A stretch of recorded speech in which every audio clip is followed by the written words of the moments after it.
જય માંગ મોગલ। મિત્રો તો તમને માંગ મોગલ પર પળ ખુશ રાખે તેવી હું પ્રાર્થના કરું છું। આગળના વિડીયો માંગ જોયું કે આઈ માંગ જીવની એ કઈ ગામમાં જન્મ લીધો।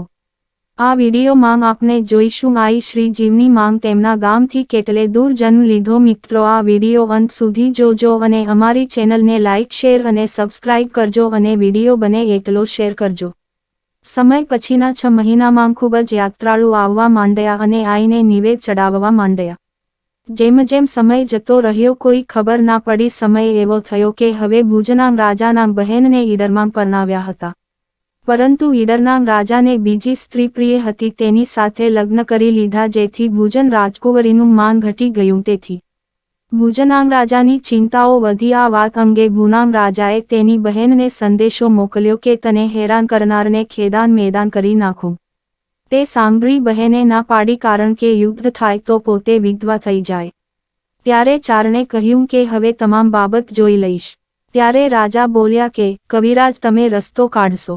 ત્યારે કવિરાજ ગયા ઈડરના પહાડ પર બેસી વાંજિત્ર વગાડ્યું। તે ઈડરના રાજાને ખૂબ જ ગમી ગયું અને રાજાએ આદેશ કર્યો કે આ વાજિત્ર વગાડનારને રાજમહેલમાં લઈ આવો। ત્યારે તે ચારણ રાજમહેલમાં આવ્યા એટલે ભુજના રાજકુમારી કચ્છના પહેરવેશ પરથી ઓળખી ગયા કે માણસ કચ્છના છે। એટલે રાણીએ તે માણસને બોલાવ્યા અને તેની સાથે વાત કરીને જણાવ્યું કે રાજાને તે કચ્છથી આવે છે તેવી વાત ન કરે। પછી રાજાએ તે ચારણને બોલાવી યંત્ર વગાડવા કહ્યું। ત્યારે ચારણે તાર મેળવ્યા પણ તાર મળ્યા નહીં। ત્યારે ચારણે જણાવ્યું કે સાચી ક્ષત્રિયાણીને બેસાડો, આ પરસ્ત્રી સામે મારું યંત્ર સૂર નહીં આપે।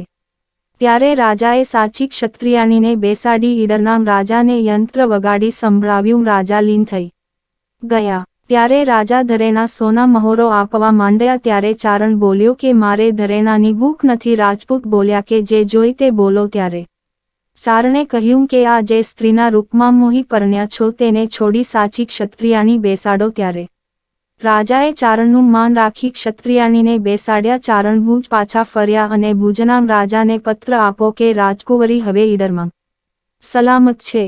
ત્યારે ભુજના રાજાએ ઈડર ગયા। ત્યારે પરત ફરતા રસ્તામાં ઊંઘ આવ્યું। ત્યારે તમામ લોકો બોલ્યા કે ભુજના રાજા આવે છે તો વ્યવસ્થા કરવી પડે। ત્યારે જશુ માંગ બોલ્યા કે શેમાં આવે છે?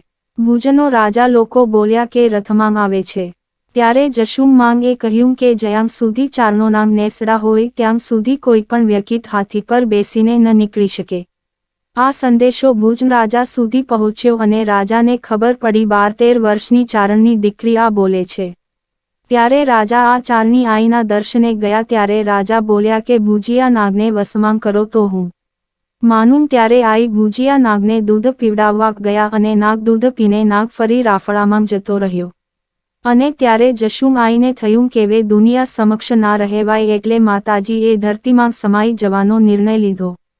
ત્યારે 9 લાખ લોબડિયાળીયું આવી અને આઈને ધન્યવાદ પાઠવતા કહ્યું કે આઈ તે તો ચારણ સમાજની લાજ રાખી અને જશુ માને કંઈક માગવા માટે કહ્યું। પણ જશુ આઈ બોલ્યા કે મારે બસ આશીર્વાદ જોઈએ। ત્યારે તમામ આઈના જબરદસ્ત બદલી આઈ જશુએ માંગ્યું કે મારી સાથે તમે 9 લાખ આઈ અહીંયા વાસ કરો। ત્યારથી વોંગમાં પણ 9 લાખનો થળો છે। તો વિડીયો ગમ્યો હોય અમારી ચેનલને લાઇક શેર અને સબસ્ક્રાઇબ કરજો અને વિડીયોને બને એટલો શેર કરજો અને કોમેન્ટમાં જય માંગ મોગલ લખજો। જય માંગ મોગલ।